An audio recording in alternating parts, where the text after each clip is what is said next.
Welcome to We Have a Spiritual Problem, a podcast exploring the deep connections between personal wellness, societal challenges, and spiritual growth. In this episode, we explore the transformative power of forgiveness with Dara McKinley, writer, guide, and creator of a practical path to forgiving what feels unforgivable. After facing a personal challenge that no amount of training could fix, Dara went searching for a how-to on forgiveness. And when she couldn't find one, she created her own. That journey changed her life. Today, Dara shares her process and insights to help us understand how forgiveness can free us emotionally, spiritually, and even physically.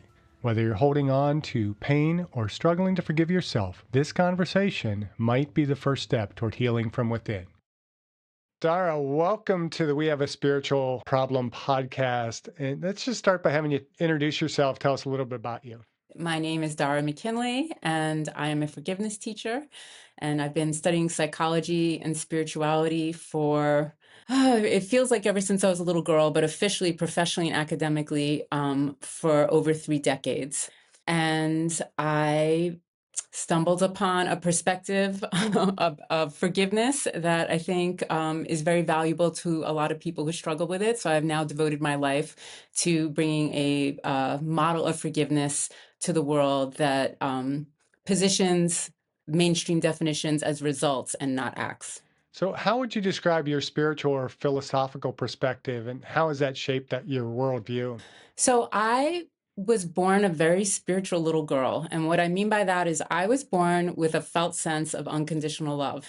And I would never describe myself as an unconditionally loving person, but I just really had a very strong sense. I still have it. I have it right now as I speak, that there was something bigger. And I grew up in a house where my father was atheist and my mother was agnostic.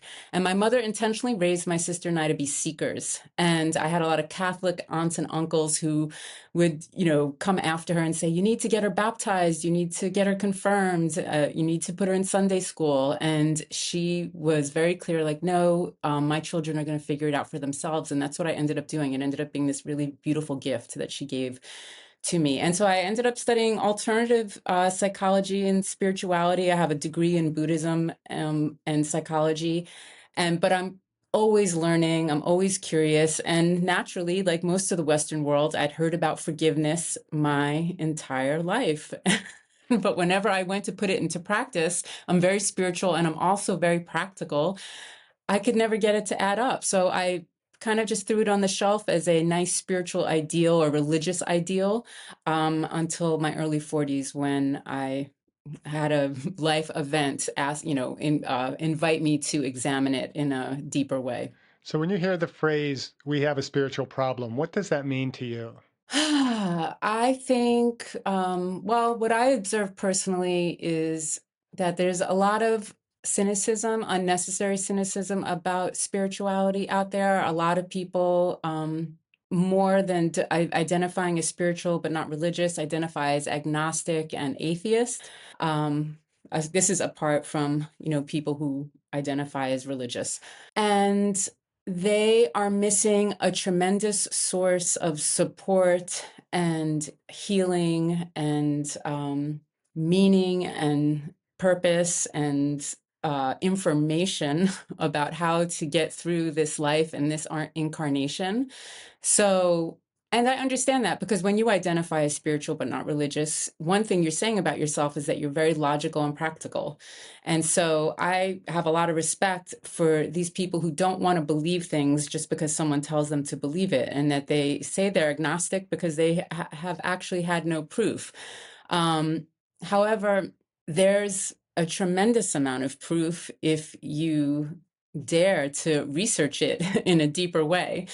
So that's the first thing that comes to mind. But forgiveness wise, the problem I see with forgiveness is that, and I know a lot of people who have survived atrocities. I don't know them personally, but I'm aware of a lot of people who have survived atrocities and wars and horrific life events who swear that pardoning is what brought them a deep sense of inner peace and freedom and healed them. And I believe these people. And so I believe that forgiveness as pardoning works for a large amount of people, because obviously that's the popular definition. But I also know that there's a huge demographic that it doesn't resonate with. And that's, my hand is raised as part of that demographic. And if you look around, that demographic's huge. And so for me, defining forgiveness as pardoning, having compassion, letting go, and ceasing anger is actually creating an obstacle for a lot of people in walking the forgiveness path. So forgiveness wise, that's the big problem I see and address.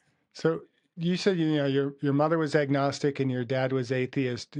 Do you perceive them as having been or as being um, more spiritual people, or was there an absence of spirituality in that kind of household? For my, they both had very difficult childhoods, and so how my father, what my father concluded was, if there was a a God or a loving force in this world, I wouldn't have had the childhood that I had. So there can't be one, and so that's what led him to define himself as atheist. For my mother, she had Catholicism really crammed down her throat, and she questioned it and then was reprimanded for questioning it. And then that didn't sit with her. The fact that she couldn't uh, scrutinize it, that it wasn't okay to challenge it. So that was her main inspiration as for raising me as a seeker. But I would say she's ambivalent spiritual. she's there's moments where her spirituality is very strong, and then there's moments where she thinks, no, I don't know, and there's no proof, and I'm a true agnostic. So it goes back and forth. Yeah, and I think the challenge for a lot of people is, when we talk spiritual, they immediately go to religion, and they immediately go to a specific God, and particularly the more Judeo-Christian God, as opposed to just the idea that spirituality refers to the idea, the concept that there's something greater than self. And something I really want to explore on this podcast is, this idea of how people can be spiritual and yet still be atheist, which I believe they can, because if you're not, then what are you, right? If you don't feel like there's something greater than yourself, you're either massively narcissistic, or you are kind of in denial that you really are open to understanding that you're connected with everyone and that there are things bigger than self. And I think when we look at forgiveness, it's kind of hard to look at forgiveness in a lens of any other lens other than spiritual. Because again, what's the point in forgiving if there's not something bigger than yourself? Does that make sense? Right. Yes. I agree with all of that. Yeah. Beautifully said. Thanks. So you've said that everyone has someone or something to forgive, and maybe it's even themselves. So what led you personally to seek out a path to forgiveness? If that's Well, not I too personal definitely of a could. question. No, I'm happy to share it. And I would say I kind of got dragged to it kicking and screaming. I went into a business partnership in my, I think it was early 30s, with people who I would be incompatible with, and things took off and the business was successful, but within a few years it fell apart and I lost my share of the business. And it was a huge loss. And so at the time I had 2 decades of psychology and spirituality behind me. So I thought, okay, I can move forward. I'm going to focus in on all my amazing relationships. I'm going to recreate my life. I'm going to process my emotions. And I did that for 3 years. And after 3 years, I still noticed that I had a resentful narrative looping through my head. And at this time, I was also sliding into this mystery illness of insomnia, fatigue, and anxiety that the doctors couldn't figure out. I had a 3-year-old and a 6-year-old. So this perfect storm is getting created. I have a 3-year-old and a 6-year-old. And so I start to get very upset that something's wrong with me. And being someone who just was born with this strong spiritual connection, people like me typically have the ability in these difficult moments to really get a strong intuitive message. And so I kind of implored the universe to help me through this moment and help give me a clue as to how to get out of this. And the message I received back, and it was very strong, was to forgive. And so one thing I want to point out right now is that I didn't like this message. I didn't want forgiveness to be the answer to my problems. I defined it as pardoning. Like a teenager, I kind of rolled my eyes when I got this message, like, oh gosh, anything but that. And I tried to ignore it, but it was so clear and strong that within an hour, I thought, okay, let me get online and find who, this is 2012, October 2012. Let me get online and find whoever has written the 5-step forgiveness PDF out there. Let me find that. I'm open to trying new things. Let me give it a shot and see what happens. I have nothing to lose right now. And when I typed in how to forgive, 99.9% of what came up was why a person should forgive. And the teeny bit I could find of some individual on some random forum out there yelling out, but how do you do it? The response they were getting back was, you just do it. And I couldn't just do it. So I thought, okay, Dara, well, you happen to have 2 decades of psychology and spirituality behind you. Maybe you can figure this out. Think about this. How does one let go of the residual feelings of a very strong betrayal? And that was what made me take my first step. So you've used the phrase pardon and forgiveness. Do you use those interchangeably, or what's the difference in how you think of pardoning versus forgiveness? I think forgiveness is a spiritual healing modality that requires a person to connect with unconditional love. And when I say the term unconditional love, I mean divine love, God's love, a love that is greater than us, and use it as a medicinal force. And that's what I teach in my course. And I think we're all anatomically designed to do it. And so basically, I'm kind of orienting people to see this connection that they naturally have as a human being on this earth and how to use it in a healing way. And when someone does that practice that I just outlined over a consistent period of time, resentments dissolve, harsh perspectives soften, things shift and move in very forward and the word I use the most in this lifetime, healing ways. And from this perspective, pardoning, having compassion, ceasing anger, and letting go, which are the 4 mainstream definitions of forgiveness, are all potential results, are all potential outcomes. So pardoning is pretty much synonymous then? No, pardoming's putting the Oh, cart before the horse. okay. Pardoning is keeping people from the forgiveness path. Okay. Because think about it, like when you suggest to somebody, well, you might want to forgive them, they immediately, as a Westerner, have the pardoning definition deeply embedded in them, right? So they immediately think, oh, I need to pardon this person. I need to let this person off the hook. I need to excuse their bad behavior. And that's going to bring me inner peace.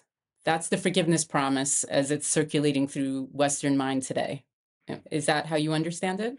Yeah, pretty much. I mean, I think of pardon, I think of it in much more of like kind of legal terms where you're just kind of writing them that excuse and, just letting them be absolved of their responsibilities or whatever, and just excusing the behavior and just stepping away from it. Whereas with forgiveness, it is much more personal where, I've heard often, and you can correct me and if it's different than what you kind of perceive, but that forgiveness is often more done for ourselves, that healing piece. Whereas pardon, you're Right. just kind of, I'm just going to let this go. You kind of more, not emotionally, well, maybe it is emotionally detach yourself from the situation, whereas maybe forgiveness is a bit more of a spiritual detachment. Does that kind of make some sense? Um, well, can I ask you a question? You can ask me questions because that's what Do this is you, all about. It's like right. me exploring these things. And Do you I'm, know people who have a really hard time forgiving? oh, I think we all do. Yeah. Okay. And then So, sometimes it's situational, but yeah. yeah, so what I'm proposing to people is that forgiveness is actually not what we're being told it is.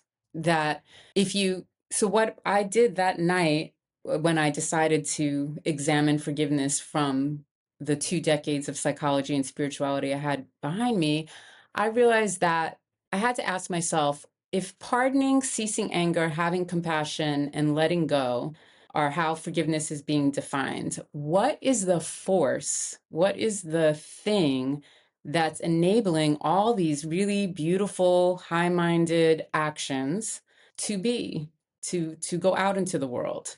And so I'm going to use the term God right now, but again, you can use unconditional love, divine love, the love of Jehovah, however you want to define it. And so what I realized was like, oh, it's God's love that empowers pardoning, ceasing anger, having compassion, and letting go. So I basically opened, if forgiveness was a car, I popped the hood. Okay. And I looked at the engine and I said, oh, you're what's making this whole thing happen. So it's actually an individual's connection to that engine and understanding of how that engine works that's going to make this car go. Does that make sense? Does Yeah, that? that makes really good sense. And so Mhm. if we just take that mentality of pardoning, where we just, okay, I'm just going to let it go and forgive under, kind of the more traditional definitions, we're really not making that spiritual connection. We're not kind of putting, the God or the universe, the whatever power, higher power, whatever definition or phrasing somebody wants to use, we're not putting that to work in the relationship. Is that kind of where we're at? Yeah, or I would say that there are many people out there who are understanding forgiveness as pardoning, and it's not working. They're not able to move past something. They're not able to move forward. As a forgiveness teacher, I often hear people say, oh, forgiveness is just the hardest thing you can do. Or I tried to forgive so and so, but I just couldn't do it. Or, I really did try to forgive my mom about 5 years ago, and it didn't work. Like I hear things like that often. And so from my perspective now, it's like, right, because pardoning is the result, it's not the act. And Yeah. so you're using the result to try and achieve the result instead of using the medicine or the force or the ginormous love that is God's love to dissolve what happened. And then pardoning just happens. You don't need to compel it. It's just an organic result. You don't care to hold resentment towards that person anymore because it's healed. So back to what you said about 5-10 minutes ago. Yeah, forgiveness is for yourself. So, what is it then that makes forgiveness so emotionally and spiritually difficult, especially in situations where we've been so deeply hurt or betrayed? Is it that lack of a spiritual connection, or how would you explain that to us? Right. I think that when someone's betrayed or experiences a huge loss or a strong rupture, for most people, the emotions are acute and overwhelming. It's the darkest night of the soul that happens to people. And so forgiveness, as we currently are understanding it, is saying, oh, in this moment, and then this is another piece, is in this moment, when you're experiencing all these huge emotions, now be unconditionally loving. So that's a tall task for someone who's basically swimming for their lives and just trying to get through every day to all of a sudden be a beacon of unconditional love. And so I guess one way to understand this is I teach people there are 3 sources of love in this human realm. And the first one is relational love. And that's the love between human beings, but it's basically anything you can be in relationship. It can be nature. It can be your favorite hobby. It's wherever there's like a self and then something else. And so relational love, though, the love of other humans, is the most popular one of them all. It's the one that most people are going for, and where they feel they will get the most security and sense of happiness when they have relational love. But and it also includes family, friends, like any relationship. The second love is self-love. And often people arrive to the path of self-love when they realize how the nature of impermanence, here comes my Buddhism, the nature of impermanence makes relational love actually a really provocative place, right? And that we're not going to get our needs, our deepest needs met from others at the moment that we need them, and that we need to be able to love ourselves. And so it's usually a failed relationship or the difficulties of human relationships that bring people to the path of self-love, because then they go, oh, I got to give this to myself. I need to learn how to give this to myself. I need to love myself no matter what. However, self-love isn't 100% either. There are moments where people have really strong depression, where they are in a deep pit of shame, where they're feeling immense self-criticism, where truly in these moments, self-love feels impossible, right? When you're in that trench. And so then there's the third love, and the third love is unconditional love, and the third love is a spiritual love. I don't describe unconditional love as a human love. It's, I think, a love that humans have access to. And so ideally, a healthy human being, as you so advocate for, has all three of these happening at the same time. They have really good relationships where love is circulating. They have really strong ability for self-love, and they have a strong connection to that which is greater than us, which is the source of unconditional love. And when you have all three, you're in a really good place, because should one fail or one feel impossible at a certain moment, you have the other ones to fall back on, right? And so if one of these three sources is completely void in a person's life, that's an immense loss of support that a person is missing, in considering how difficult the lows of a human incarnation can be. So I teach, so forgiveness is in the third category. And forgiveness, I tell people, forgiveness is not your ability to love unconditionally. Forgiveness is your ability to connect and enlist unconditional love. So when you're in a really emotionally strong place, you don't have to all of a sudden be this miraculous beacon of unconditional love. You need to know like how to connect and draw in this spiritual love to help keep you afloat, and or to, I mean, it can be used in many different ways. I help people use it to dissolve resentments and anger. Does that make sense? Yeah, it makes perfect sense. Uh, Still trying to kind of think about how somebody who would identify as being atheist, how they would receive this. I would call it a truth. I mean, I think it is a reality. It's Right, a right. spiritual truth. First of all, I just love that you're challenging atheists in this way.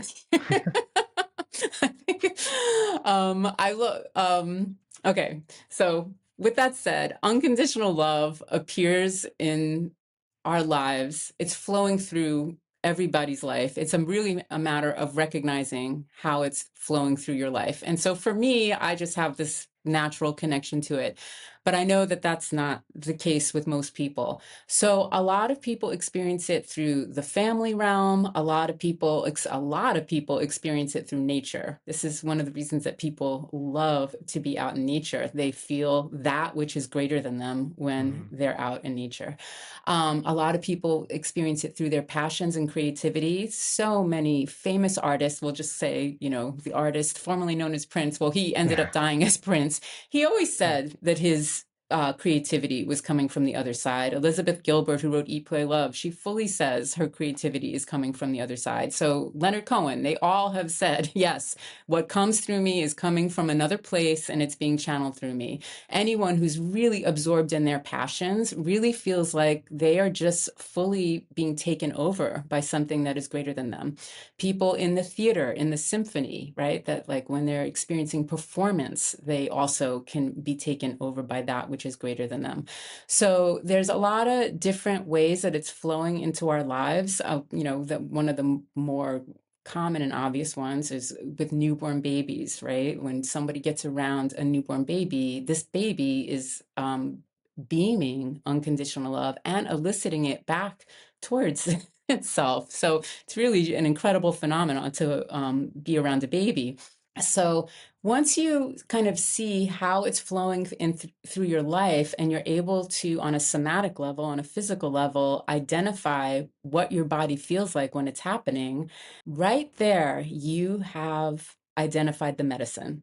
Right there, now you see this thing that's flowing through you that is not just there to come and go, when you've done your favorite hobby or whatever. It really is this divine current that has healing properties and can be used in healing ways. It can be channeled towards things that are really need to be tended to in a loving way.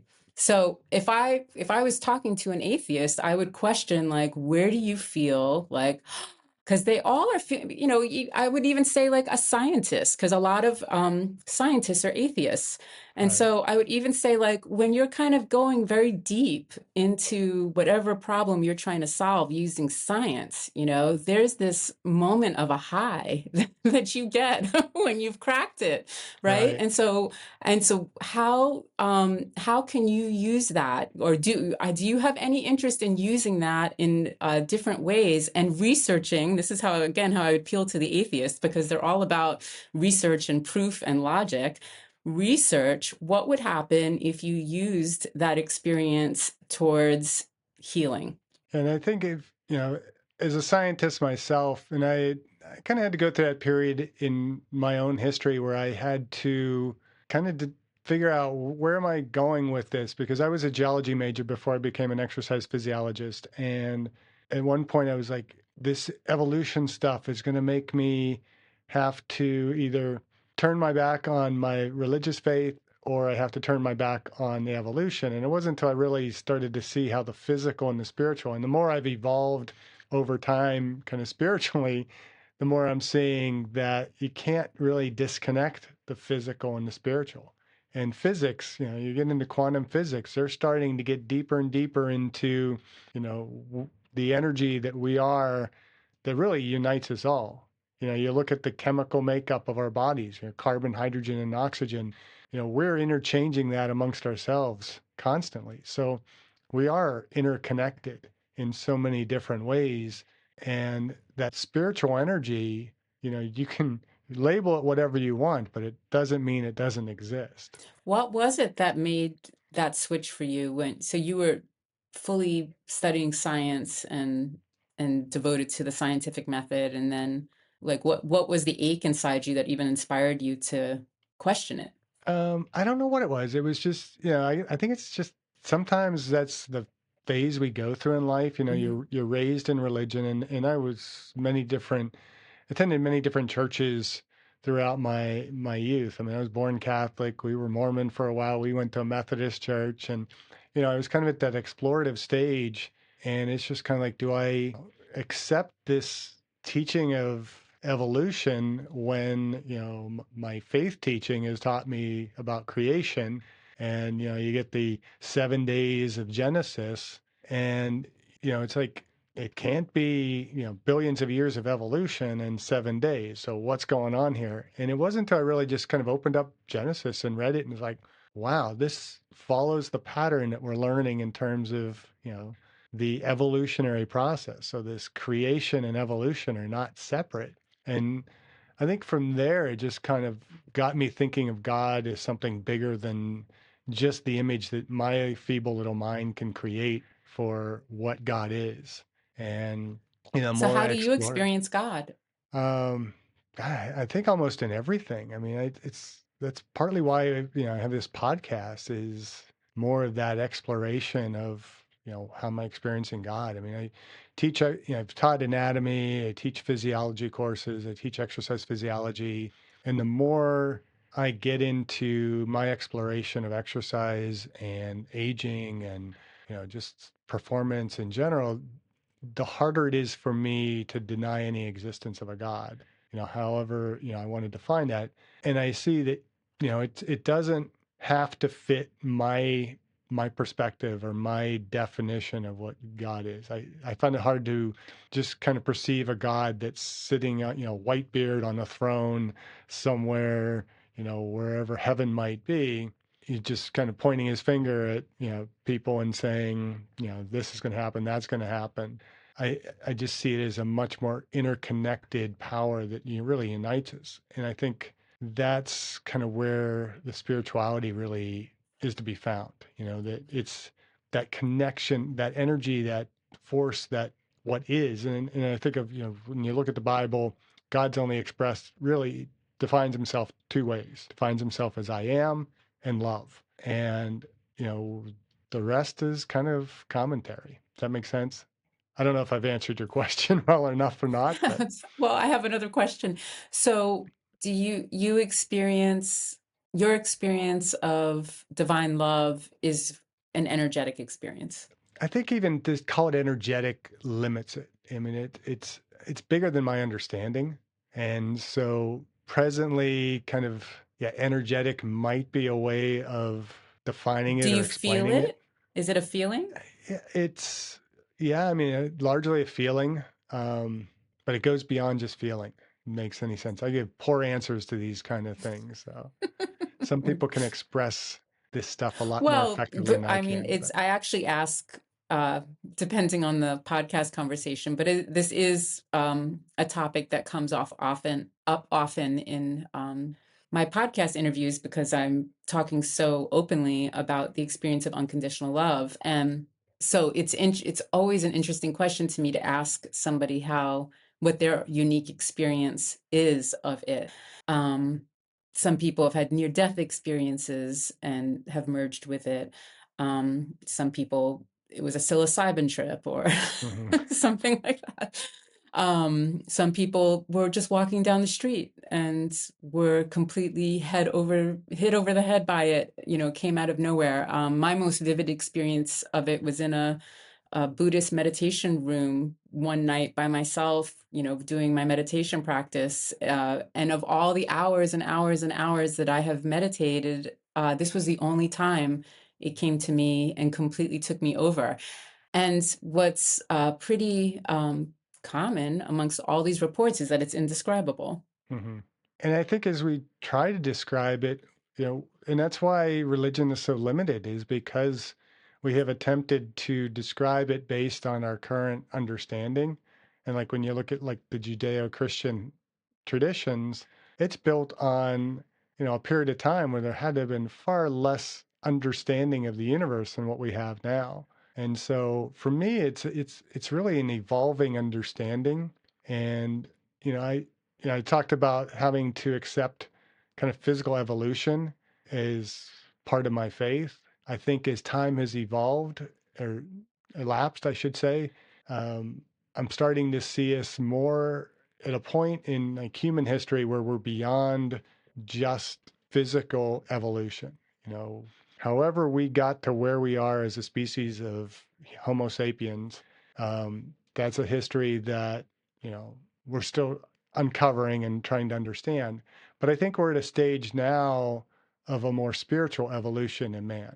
And that's part of our whole process in growth and development and evolution is that we are supposed to become a higher being, one that is capable of forgiveness, as you're talking about, that we're beyond just the pardoning, we're growing to being able to more deeply understand our connectedness. Does that make sense?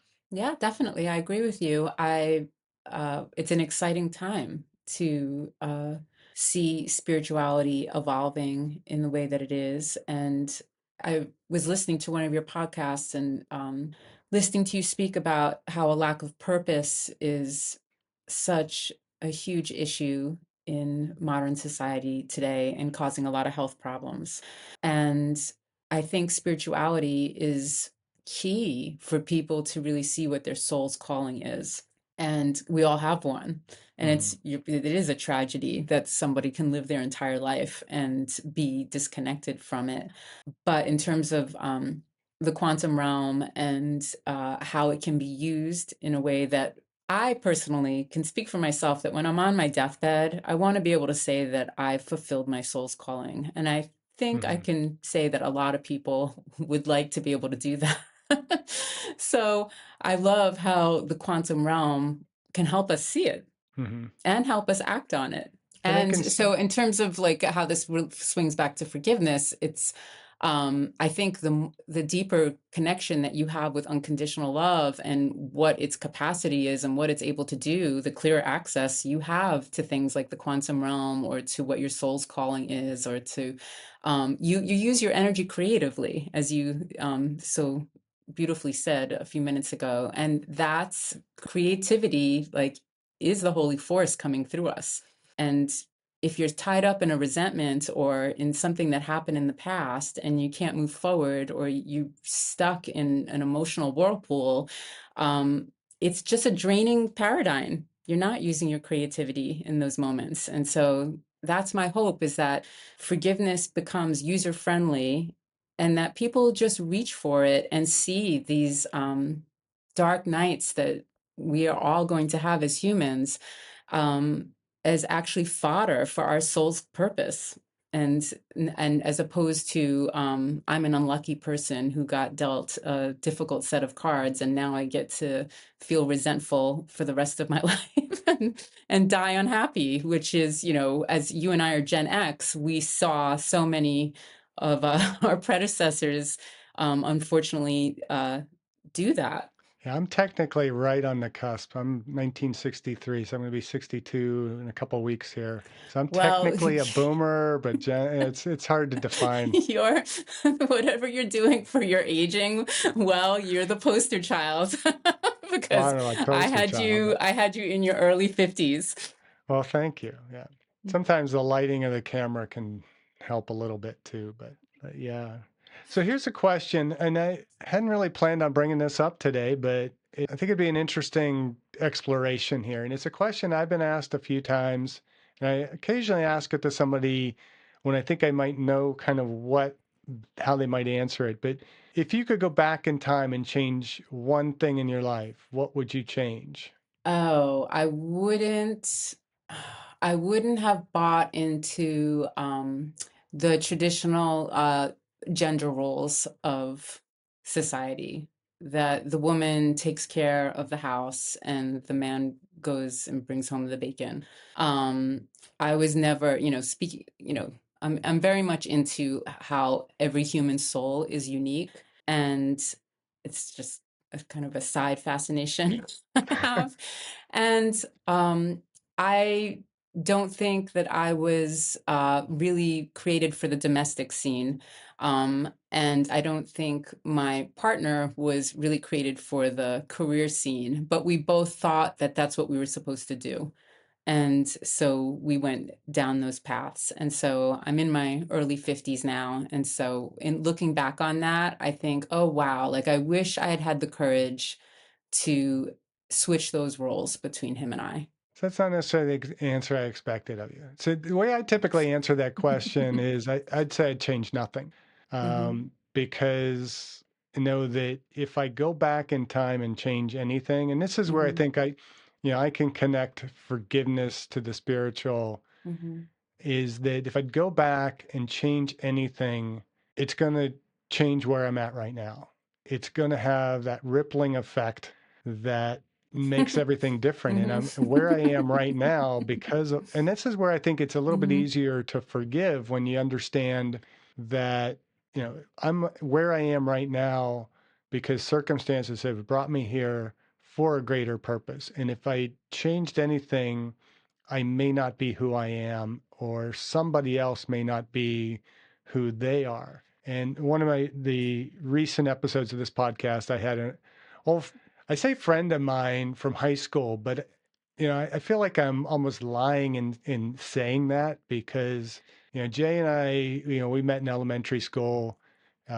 He's been deaf, I think, his entire life, and he had a hearing aid in elementary school. And back in the 60s, the hearing aids were like these boxes that would be on the chest, and a little wire that went up to his ear, and kids would go up and like yell into his chest, and you get that piercing sound in his ear. And and he was picked on in certain ways growing up.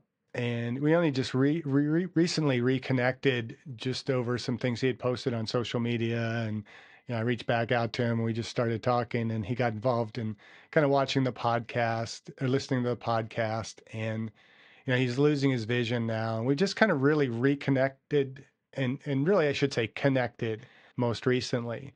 But the first phone conversation we had, he's like, I'm trying to, put a face with the name. I know, we went to school together and everything. He's like, you weren't one of those ones that, picked on me while we were growing up. And I said, well, Jay, as a matter of fact, I probably was, and we just, it's like, well, that was the past, and we're both who we are now because of those situations. And it really helped me kind of remember that forgiveness is about, okay, the past did something to me.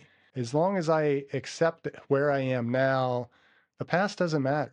Now, if I continue to do those things that I did in the past, if I continue to treat people the way I did in the past, or knowing what I know from the past, and I continue down that same path of behavior, then I'm not acting very spiritually. But if I've learned from that and I've grown from that, then it's all part of purpose, and it's all part of progressing us forward as a society, as a creation. And so I get kind of deeply spiritual with that question, and deeply kind of philosophical as well.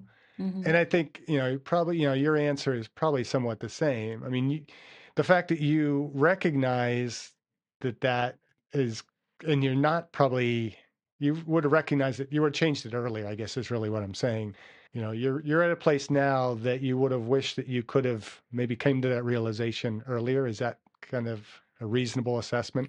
Um, well, I think that I talk about there are three time frames of forgiveness, and one of them is like when you're like if you have a chronic illness, or when you're in something really strong, like you're in the midst of a divorce, you have a chronic illness, you have a spouse who is an alcoholic, or there's hundreds of scenarios it could be, but you're in it, and you're waking up every morning to a very specific challenge that's just in your face. And then the next one is episodic, and episodic isn't something that happened and is completely in the past. So that's kind of your interaction with your friend, right? You are this person you knew from the high school days. The whatever bullying, picking on, whatever happened was decades behind you, and you can come together as two completely different humans than you were back then, and Mm-hmm. talk about things in a very peaceful, friendly way, right? And then there's the third one is epic, and epic is when something has gone on for years. So someone's married to a narcissist for decades. Someone had a difficult childhood. Just something has gone on for such a long time that these people know they have something they need to forgive, but when they and they want to forgive it, they get excited by the idea of forgiveness because they know there's something they want to forgive, like having a very difficult parent or something like that. But then they feel quickly overwhelmed by it because they think, well, God, too much has happened. Where would I even begin? Or yeah, I would love to forgive, but what I need to forgive is way too mammoth. And so what's the point? And so the reason why when you asked me that question, I brought up what I would have done differently with these gender roles, because I'm in the middle of a divorce. So Okay. I'm in the enduring time frame. Like I wake up every morning faced with this huge challenge that I'm getting through. And so ask me 2 decades from now, and I'll say, oh my goodness, all that I learned from that experience. Right. I'll definitely have a more equanimous perspective of the moment that I'm in right now. But I bring this forth because so many people bring these questions to me, like, I would love to forgive, but I'm being challenged every morning with my difficult child who, has ADHD, and I can't, get them to focus and do well in school or whatever it is, right? And so what I want to say about all these three time frames is that they are all forgivable. Unconditional love really is unconditional. And like, as you've pointed out so many times, that's kind of beyond our mind's conception. Our minds are conditional and trained to be conditional, right? We're Right. trained in the academic arena to be discerning and to be critical and analytical.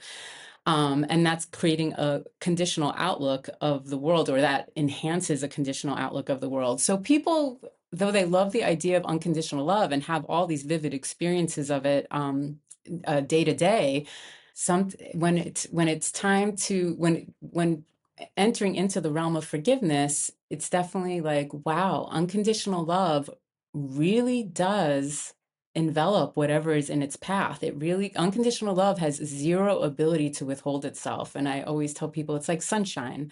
The sun has zero ability to withhold itself from whatever is placed in its path. And so, these are all words that I'm putting towards it right now, but it's like you have to really put it to the test and try it out and see what its capacity is to really understand that anything really is forgivable. And it's this very provocative statement to make, but it's such an important one to make. Because not everything is pardonable. Not everything is excusable. It's not. There are atrocities out there that I would never excuse and never expect anybody to excuse. And I don't necessarily think it's healthy to excuse. We need to learn from them. We need to hold things accountable in this life in order for humanity to progress forward. But when it comes to healing and the application of unconditional love, and using that as the definition of forgiveness, or what the deepest expression of forgiveness is, really anything is forgivable. I'm I know trying I to think said kind of. 100 things just now. No, this is awesome. And I just kind of thinking, so how does unconditional love, and I hope this doesn't come off sounding wrong, but in asking the question, you brought up you're going through a divorce. How does unconditional love fit into that circumstance? Because I can imagine people that are, in your shoes, that, a relationship is broken up and it's not continuing. And they would be asking that question, well, how, I want to forgive my partner, but how can I, and how can I, does forgiveness mean I have to stay in this relationship? Does that make sense as a question? Yeah. So I'm in the enduring time frame with this situation. And so when someone's in the enduring time frame, you use forgiveness as a practice and you use it to guide you through. So I'm saturating myself, I'm saturating the loss, and I'm saturating my partner with unconditional love on a daily basis so that I can look back on this and know that I made the best decisions I possibly could as I navigated this difficult terrain. There's two sides to it. There's the side of me that feels betrayed and has a lot of strong emotions about what happened. And so I use that and really take it on in a very direct way. So I spend a good chunk of every day paying close attention to how I feel and the strong things that I feel. And then I process that and basically transform it into intuition and higher wisdom. I feel like when people don't see the emotional realm in that way, or don't use the emotional realm in that way, then it just builds and builds and builds. And then you end up having outbursts and maybe making vindictive choices and doing things that you won't feel good about when everything's said and done. And I'm definitely not perfect or any like Buddha or Bodhisattva. This is a messy thing that I'm in, and I make mistakes. I have a therapist. Like I'm, basically, calling in the cavalry to like help me through in terms of my close friends and the people. I'm a trained therapist, so I luckily have a lot of friends who are therapists. So they're all helping me through. So this is not easy what I'm going through, but forgiveness is it's almost like I'm going through this very stormy sea, and forgiveness is this boat that has supplies and has oars, and I have a life jacket. And I so love that I analogy. Yeah, and so and that gives me confidence, right? Imagine if I was just swimming and it was just me and my arms, right? I would be like, "Oh, Hmm. wow, I might die, I might drown, I might not make it," right? But I know I'm still having to traverse the sea. I just know that I'll get through it. I said to my son, who's a rock climber, I said, as I was explaining that this was the current situation of the family, I said, "How you look at a difficult climb is how I'm looking at getting through this." You know, how he stands at the bottom of a difficult climb and looks up, and I see his mind just thinking like, "Ooh, how am I going to tackle this?" And I said, "So I just want you to know that that's how I'm looking at this situation as well. Like, I know I'm going to get to the top of this climb. It might take me a few attempts, but I promise you I will get there." Anyway, so but the fact that I'm kind of forgiveness has given me this very immense faith about moving forward, and despite how hard this is. So is that really kind of what faith is? Is that, or forgiveness is that kind of faith that, things are working out for a purpose and you you can manage despite the circumstances? Makes any sense how I phrased that? Well, I think that unconditional love breeds an immense amount of confidence when you're traversing a very difficult thing. Like, I feel this confidence that I feel right now because I have such a strong relationship with unconditional love. And I see that people who don't have as strong of a connection as I do, um, feel a lot more insecurity about difficult passages. And again, I'm not saying I definitely have many moments where I feel very insecure about the situation I'm in, but I use those moments to bring me back to my confidence. I have so many questions. So one thing that's coming to mind is, in the Christian scripture, there is the line that says, all things work together for good for those who, was it, who love their God. I think it's probably my old Bible teachers might kind of scorn me for getting that off a little bit, but the basic premise is that all things work together for good, and that it involves that, when we love God. So some will perceive that as, well, true believers, everything's going to work out good for them. And that becomes a stumbling block for a lot of believers, because when things go sour, God obviously either doesn't exist or doesn't love me, or I'm just a worthless sinner. How do you kind of perceive that? And I'm kind of hearing your explanation of unconditional love kind of permeating within that particular verse. But how would you kind of explain that? Well, I have the perspective that we all have a unique curriculum that we need to journey and know to our like. And all of these curriculums have losses. This, again, to bring it back to I'm not Buddhist, but I was trained as a Buddhist therapist and studied Buddhism for 6 years, that the nature of reality is impermanent. And so loss is just part of the deal. No one is exempt. And loss brings about the greatest emotions and the greatest crises of the soul. So, given that that's in front of all of us, there's no passage that's going to take that away. Hmm. That's just the deal. That's just Right. reality. Having a really strong connection to unconditional love will, bring it back to that metaphor, give you the boat and the supplies and the oars and the life jacket, to make it across that stormy sea. In addition to the other three, right? Yeah, like Right. you need self-love as well during at all moments of your life, and you also need relational love. You need good relationships of people who truly see you and who support you. Like, we need all three loves. And the good's going to come from all that. So let's see what else. I mean, kind of one of those wow moments that I often get with this podcast is like you're going through and there's just so much to absorb. And okay, where's my thoughts at right now? Um, Well, what's your recipe for getting through a difficult time? I'm just, as 1963, you've had one or two yeah, difficult times, I imagine, in this life. yeah, a few. Yeah, I think for me, it is just understanding that it's taking me somewhere that I'm supposed to be. Right. And again, that could, it falls into all those areas of love. It's self-love, the kind of the more human love and God love. It's like I just I I don't do well in the moment sometimes.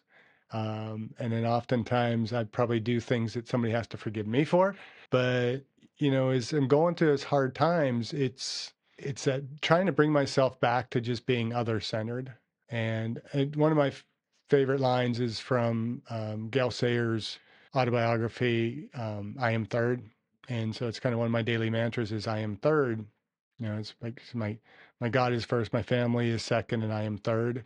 And in doing that, there's been so many times where, I know my life should be focused on putting others first, God first, family and friends first. But you start to, be overwhelmed by your self love and like, the more I do this, the more I'm just getting kicked around, more people are taking advantage of me. And then you start to kind of lose some of that, that love for others. And you have to kind of rein yourself back in. And for me, it's just, I just have to continuously look inward and see, what am I needing to do right now to improve relationships and a lot of times it is, forgiveness that is at the center of it. So is it more about orienting yourself towards service is what like helps you move forward? Um, I don't know if I'd call it service per se, but I think it's definitely an orientation toward a sense of purpose, that Mm-hmm. you have a role to play. And in order to fulfill that purpose, stuff's going to happen. Mm-hmm. And, sometimes you're going to like the stuff you go through and sometimes you don't. Mm-hmm. And it can be a bit more of a challenge to accept that I'm needing to do what I'm doing, even though I don't like it, because it's for something greater than self. Mm-hmm. I don't know if that makes any sense. Yeah, no, I love it. That's beautiful. And I do have that, perspective.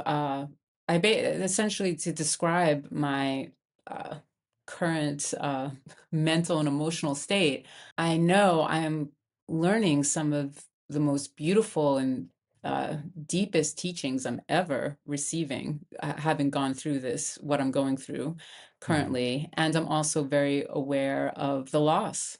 And the loss is very emotionally raw, and the faith I have in the process that I'm going through and who I'm going to be when I get through this and what I'm going to understand about the world and about reality and about surviving a huge loss. I know, like I see it, I feel it, I thank it and and touch it every day, and I Mm-hmm. also touch the fact that something that was with me for decades is now no longer with me. So I often say I'm between these two worlds. So how do you, I mean, what's your practice like in terms of interacting with people that are seeking, your wisdom about forgiveness? Right. So I basically say, do you want to be free of resentful narratives and burdensome emotions? That's really um, the question. Like, do you think you would be of a benefit to yourself and others if you liberated yourself? And if you can say yes to that question, then my work will really resonate with you. So, and again, do you see how I'm phrasing that? I'm not phrasing it. Would you like to pardon somebody else, or would you like to have compassion for somebody else? I'm really bringing it back to like, would you like to be a clear vessel for spirit, or for a greater service to the world? Like, would you rather be open highway than kind of managing these negative thoughts and heavy emotions? So if someone can say, yeah, I would like to do that, then that's pretty much who I'm for. Um, and yeah, then it's really about, I tell people, don't believe what I say. I really want you to have your own experience, and I really want you to research it for yourself and be able to own uh, forgiveness as yours when all is said and done. So I'm guiding them through, but I'm really giving them the tools to say, see how you interface with what I'm saying and what the result is in your life. And I'm after tangible results. Like I really want people to be able to say like, wow, my life has improved in a very vivid way. Um, so yeah, if people are aware enough to say, I'm done with this negative narrative and I'm done with feeling the feelings that I've been feeling, yeah, those are the people that I think could really enjoy what I have to teach and say. And what happens if we don't forgive? Well, think then we have a skewed perspective of the world. Because when we don't forgive, we're basically carrying around a grudge and a resentment, and our experience is going to filter through that. And we're not going to be able to see situations or people clearly. And we're more prone to negativity. Negativity is almost like a coping mechanism. It's like if I have a negative narrative and perspective on something, then I won't get hurt and disappointed. And so it's a protective strategy. And I think that we all do better as a race and, as human beings all trying to get along on this planet when we are open and are willing to see other perspectives. And I think that's one of the things forgiveness releases us to be able to do. It opens our hearts and opens our minds. And the world just needs as much of that as we can possibly get right now. Yeah, absolutely. I was just thinking that it's like we are so divisive and so polarized that, you know, forgiveness just is so absent in our society.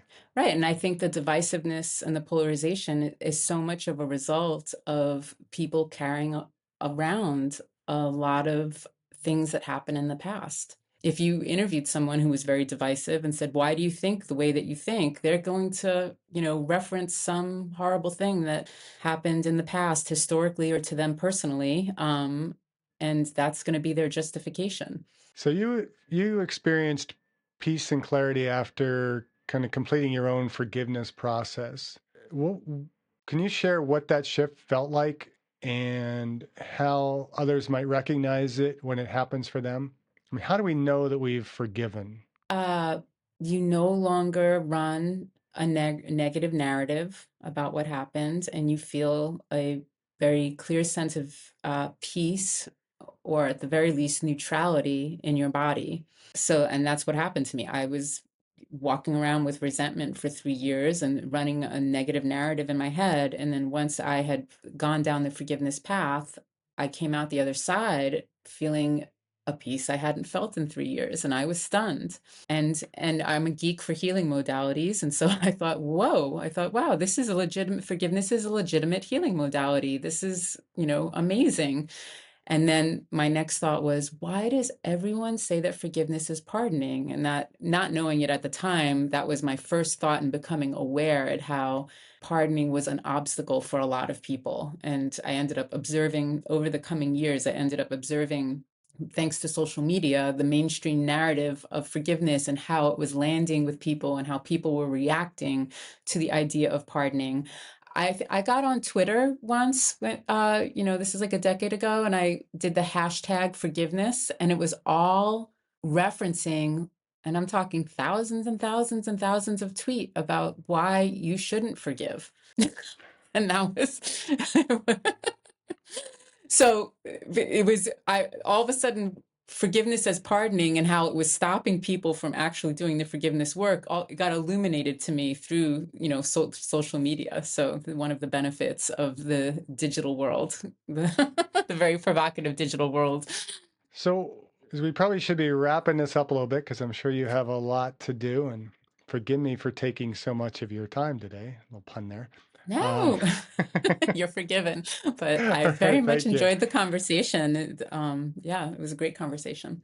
So, what practical tips or tools would you offer for somebody who's listening to this and saying, yeah, but I'm still not there yet? I'm still not ready to forgive. What's the next steps for those people? Yeah, I would say it's not pardoning. So maybe what you're saying is I'm not ready to pardon. And I would say that's legitimate and you don't need to pardon to forgive. And I would say to start paying attention to how unconditional love is flowing through your life. That to me is the first step.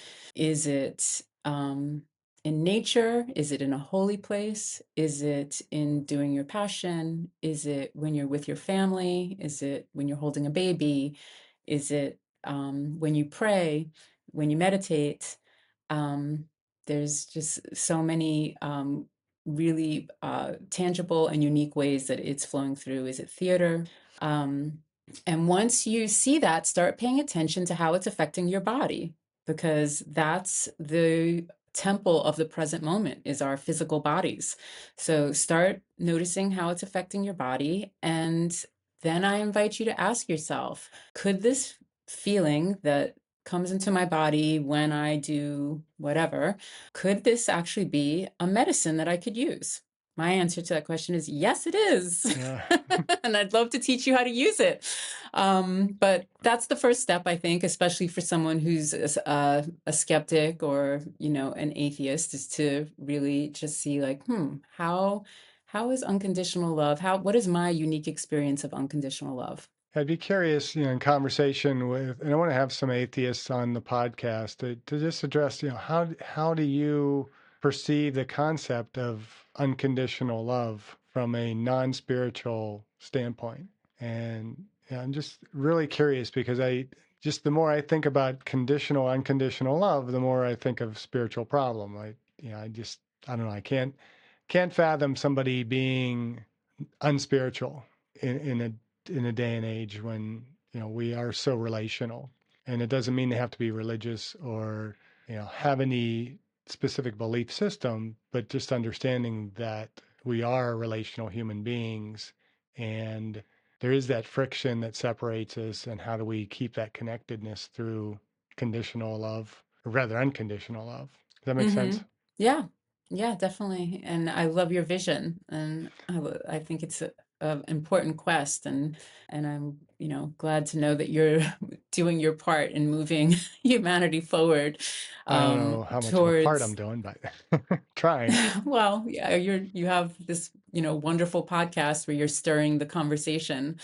And that is, to me, such a rich question to ask someone who doesn't feel like, and I think that, again, a lot of people confuse spirituality with religion. And so when you Hmm. ask them, like, do you have a belief in something bigger or something greater?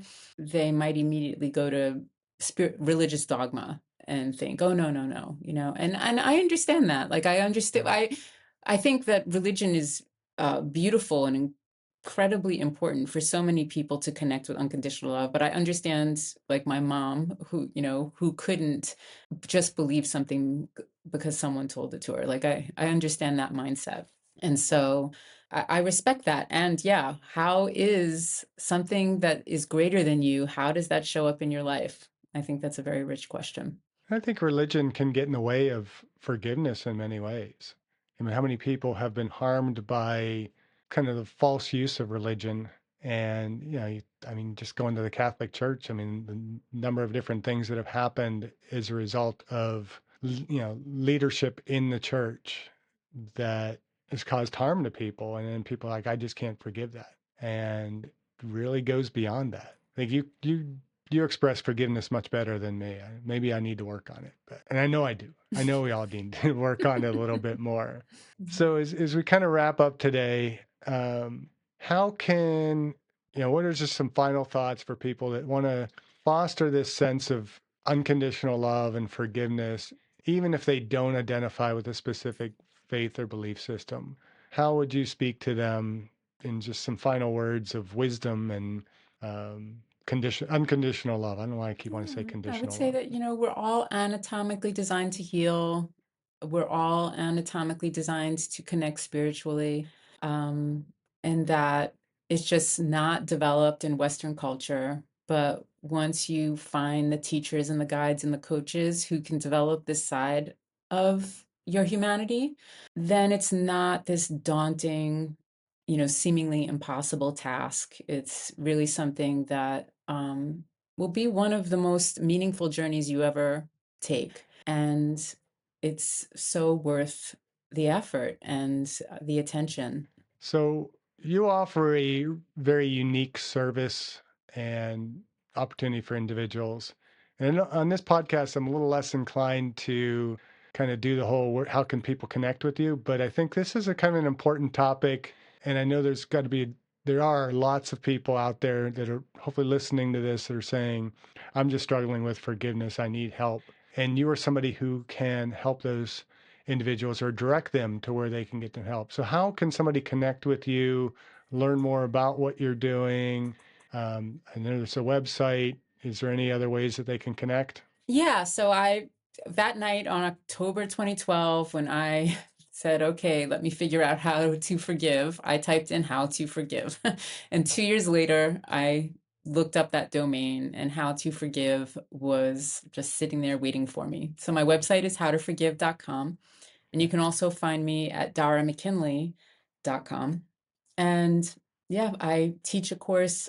I teach it as often as I can, but it definitely happens once a season, and it's 5 weeks. And I give people a very step-by-step practical experience where they can try on the power of unconditional love for themselves and have their own, see the results for themselves. And I also, within that course, I offer, well, it's become a requirement now. I offer 5 energy sessions. And so essentially, I guide people through an energetic understanding of their body, because circulating energy is just so important to our physical health and to our emotional health and to our mental health. And again, it's this phenomena that's not really talked about in Western culture, except in the scientific realm. As we know, all physical anatomical systems, and you know this better than anybody else, are healthy when they move, right?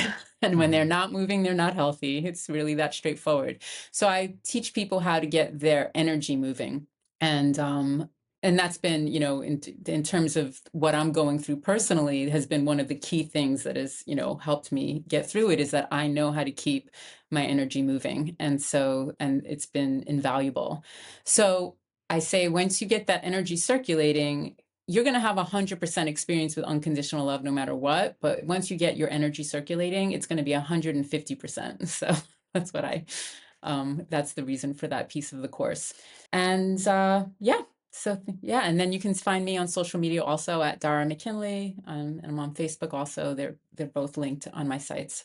All right. Well, I really appreciate your time today. I've learned a lot, given me a lot to think about, to kind of pray about, to meditate about, and just to kind of evaluate, where my energies are flowing. And so I just thank you for today, and just kind of keep doing what you're doing, and just keep Yeah, helping thank you people so much for to having heal and to me. grow.